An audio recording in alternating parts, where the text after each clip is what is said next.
Hi there, I'm Jeffrey Schmidt at Jeffrey Schmidt Music, and this is my review of the Slate Digital VMS One preamp. So the form factor of this preamp is a desktop preamp, and the dimensions that I just measured of this preamp are 187 by 120 by 62 millimeters, or roughly 7.5 inches by 5 inches by 2.5 inches. So let's have a look at the features of this preamp. So here it is. We have a power switch. We have a 48 volts phantom switch. We have a polarity switch. We have a switch to go between instrument and mic inputs. And we have a pad in addition to a big gain knob. On the rear of the preamp we have a multi-jack that accepts XLR and jack input, and you use the switch that I just showed you in order to select which the preamp is going to read. We also have a through output for instruments if you want to also send your instrument signal to an amp. As far as line out is concerned, you can either use TRS or XLR. And then we have an input for the power adapter. I will say that this is a fairly nice metal chassis. Feels pretty solid. Seems pretty well constructed. And it definitely seems to sufficiently isolate the electrical signals. And apparently it is made in California. This is the external power supply. This bit gets plugged in to the back of the preamp. We have the transformer wall wart, which is actually kind of large, and then a power cable, in addition to several electrical adapters for different parts of the world. This is the box that the VMS One came in. I think they could have done a better job as far as packaging is concerned. So here inside there's one layer of foam, and then here we have a plastic bag with the other electrical adapters. Here we have the bag that the power adapter was in, and then besides that there's really nothing else, which meant that the preamp was just basically floating around in here, which made me a little uneasy.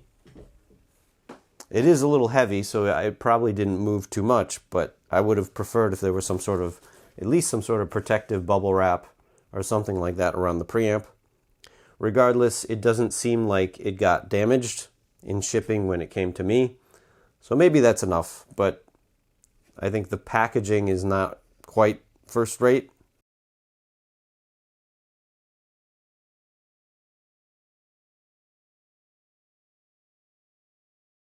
So this is the part where I share my opinion about this preamp with you. I think that it definitely does the job that it is supposed to do, which is it's advertised to be a very linear preamp, both in terms of frequency response and in terms of phase response, which I can definitely hear. And the idea here is that it can be used as a preamp in the Slate Digital digital microphone universe. They give you a very linear, neutral sounding condenser microphone to pair with this preamp, and then in software you can then select your own virtual mic and virtual preamp to use. So I don't have the Slate Digital mic. I just bought this preamp by itself.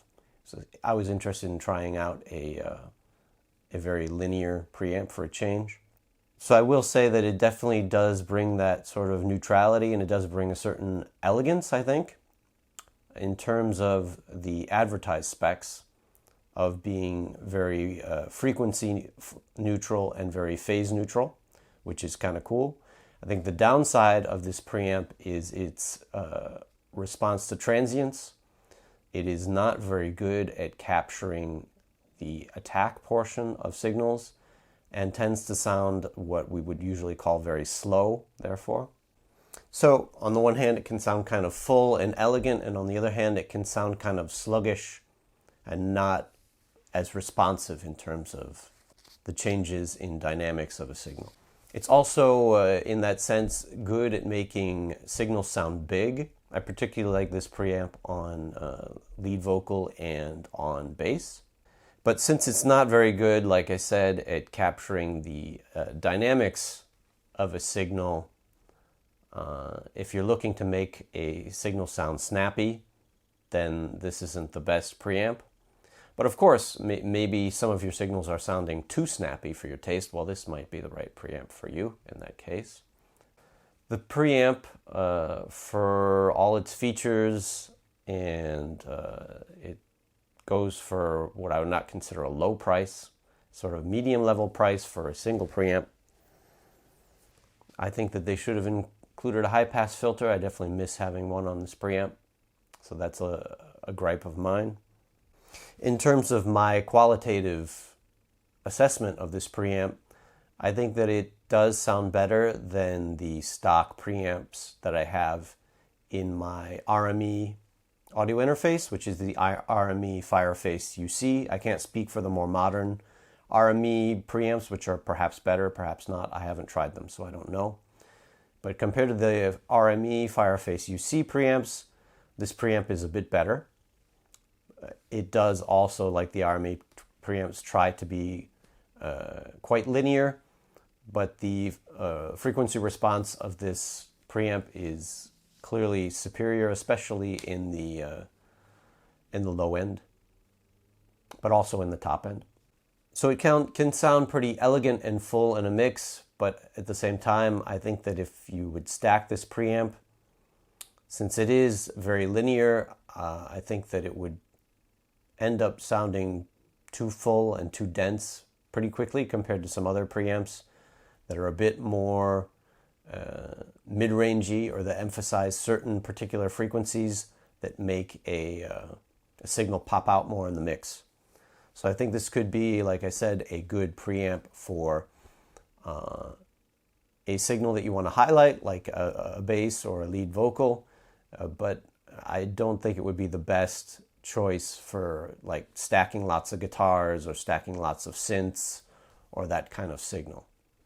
Coming back to the comparison with my other preamps, it does sound also to me somewhat superior to my Yamaha preamp that I have on my little Yamaha AG03 mixer. The Yamaha sounds quite a bit more mid-rangey compared to this preamp. It sounds somewhat on par and somewhat similar actually to my Golden Age project preamp, the GAP Pre-73 DLX. So the VMS One sounds to me somewhat on par with the GAP DLX that I have. In some situations I like the GAP better. The GAP has a bit more of a reactive transitory response.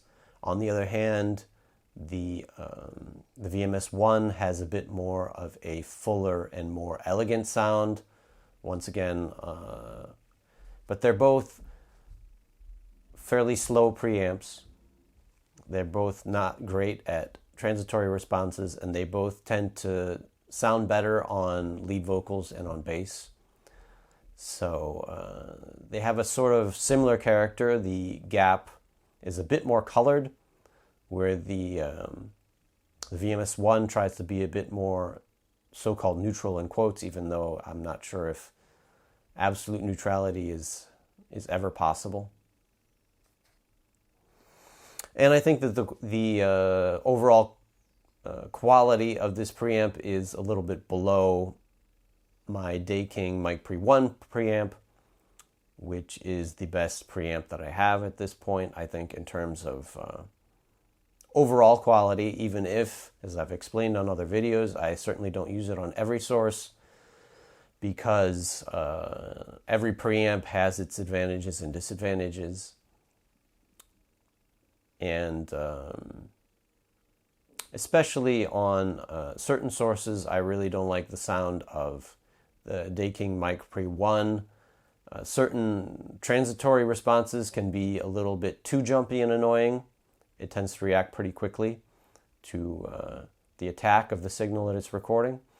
And also the upper mid-range and treble of the Daking Mic Pre One can sometimes be irritating to me. If it's a source that has a decent amount of high end, sometimes I'll prefer to use, in the past it would have been the GAP Preamp, just so that I don't get a source signal that's too bright and annoying. So those are my thoughts on the Slate Digital VMS One preamp, which I've been testing now for a couple of weeks, doing lots of recordings with it, trying to compare it with the preamps that I have and trying to decide whether it's a worthwhile investment for me. I still haven't decided yet. In any case, thank you for watching. If you enjoyed this video, give me a thumbs up.